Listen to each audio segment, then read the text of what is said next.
it's Opinionated Glenn. What day is it? It's June 14th, 2011.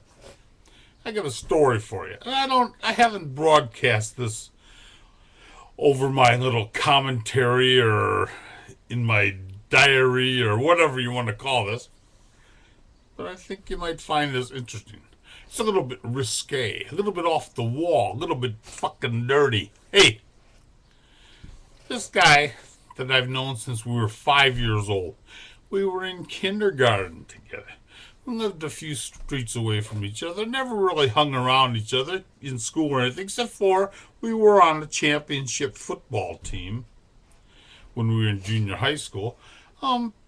He didn't play much, but we were still on the same team. Of course, I played every play. This guy was always shy around women. He's not a homosexual or nothing. He's just shy around women. He even had to take his cousin to our senior prom. Well, this guy went through life. He bought himself a house in the late 70s. Always had nice cars, had fairly good jobs. Like I said, he's not a homosexual. He's just afraid or shy around women. He likes sex stories. He likes to talk about women, but that's about it. He's had a few barflies in his time. And they've stayed over for a week or two because they had no other place to go. And he'd buy them their booze and shit, and they were happier than pigs and shit.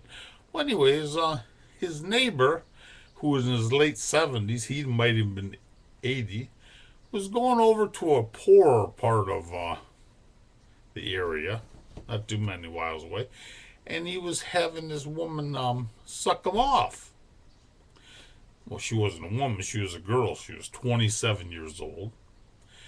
Worked at a high-class, high-end titty bar.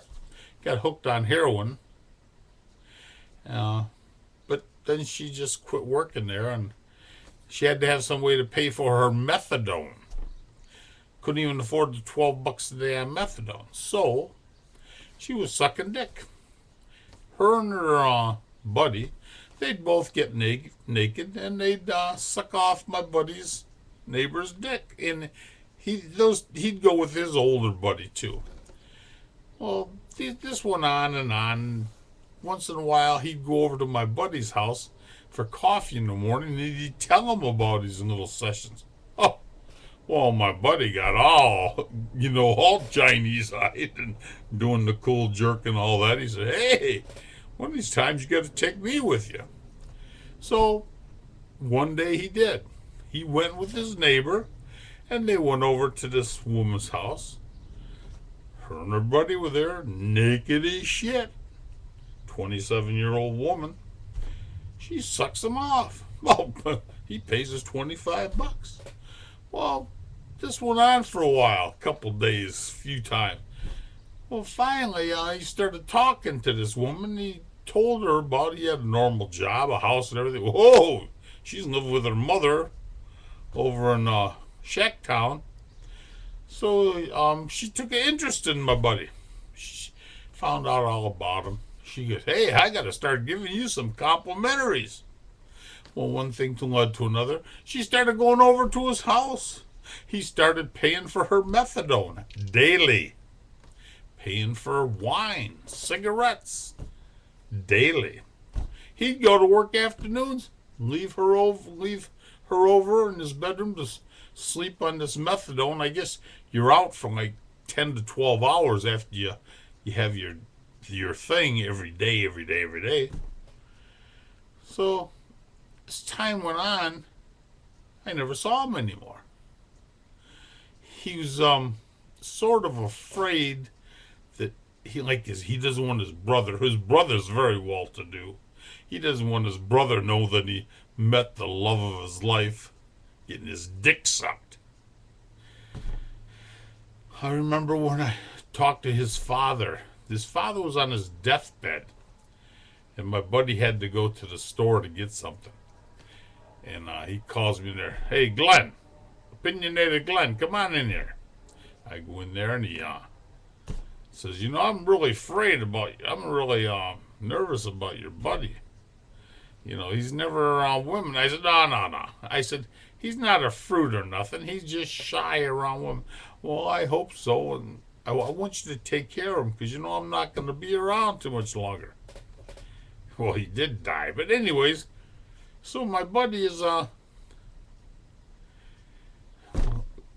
or less taking this piece of shit woman in. It's been like 4 years. I don't see him anymore.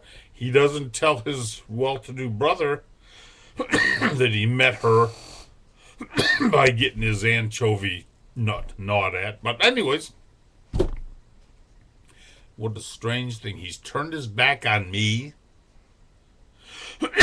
He's gone on Social Security disability. Probably got something from her. I don't know what the story is. She's still living over there, living the high life, and he's pouring money into her left and right. Paying for, I don't know if she's still on methadone or not. I don't know if she is, but probably. Every time one of her mofo pushers gets out of jail, he says, I'm back. Calls on the cell phone. She goes, no, I'm not interested. But you know how they're persistent. Who knows? She might be on heroin. My buddy is so lovesick. He might even marry this piece of garbage, is what I'm thinking. Or one day his brother's going to call me and say, hey, I found your buddy dead. Oh, I'm going to say, then I'm going to have to tell him the story, what happened, and turn in this woman. Because I know her name. I know everything about this piece of shit. But anyways, this story's maybe not exciting, but just a little bit of food for thought. So, until next time, good buddy. Hey, stay away from them women that do that on the side for a living. That's no future in it. Okay, so see you later, good buddy. 2150, take it myself. 10-4, and good day.